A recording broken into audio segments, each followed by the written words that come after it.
I'm wondering from your perspective, sort of, as a neuroscience psychology professional looking into the education system, what are the challenges that you see that we're up against to change the system so that there is a natural flow of, I guess, human favored education? Because I think what you're saying there, Matt, is between this process organized things where we're processing kids. Ken Robinson talks about this. We're trying to push them out by date of manufacture and various things.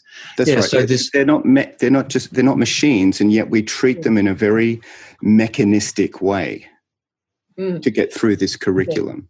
Well, I think I go back one step, and that is that the teachers are also under a lot of pressure and have a lot of stress. Mm-hmm. They've been given, I suppose, a program that they need to follow, and I find that a lot of them are also quite stressed. So let's look at how can we look after the teachers so that they can also look after these young precious beings of ours. I mean, there was an interesting 60 Minutes episode here in August last year that talked about how stressed teachers are, and so sometimes the ones that are engaging and connecting become so overwhelming for them.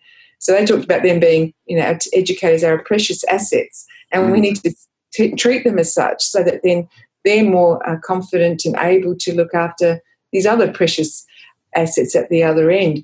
Otherwise, I think it feels like everyone's telling them what to do, and you've got to do this and stop doing this. What's happening? Their survival systems are activated. Yeah. Which is exactly why I say the system, because I understand teachers, they have a calling on their life, and they go into this profession to help, and their heart is for the kids, and so it's not the teachers per se, it's the system that they're in that they have to comply to. And perhaps the institution might be another word that we can use as well. Yeah. I see what you mean. Yes, what do we do? And I think that's where, I suppose, if we work together, and sometimes in psychology maybe that doesn't really happen very well, but how, I think it's everyone who works with children, what we're doing, really bringing together people who are like-minded. And is that a way then to find ways to approach the system and say this is what needs to happen? I mean, it's a very big question, and it makes it very hard. I know it's very driven, here in Australia with NAPLAN and how stressed teachers and students are with that, and this, this program or pro forma that they need to follow, which is really difficult. Sometimes in the private system, I think they have a little bit more flexibility in there, but they're also driven. They need to have performance at the end of it so that, they can attract more people to come to their school. And in governments, I suppose it depends who's in power at that time, but how to overhaul it. But I think it takes people like us to be able to say, how can we approach the powers that be and be unified and work together, because that's a great way to, I think, get that message out there. But, I think it's a very difficult situation. So if we can do it in small ways, but then maybe in big ways too, to, maybe invite them to come and listen to what is going on in research and how to change that.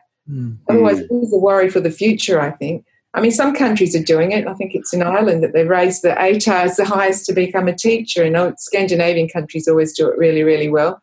So how can we value our teachers as well, and that system of, rather than, sometimes there are people that want to be educators because they're really good at it and they love it. And other times it's, I couldn't get into what I wanted to, so I'll do this. And if they don't feel valued, then perhaps that comes with them to their work as well, unfortunately. Yeah.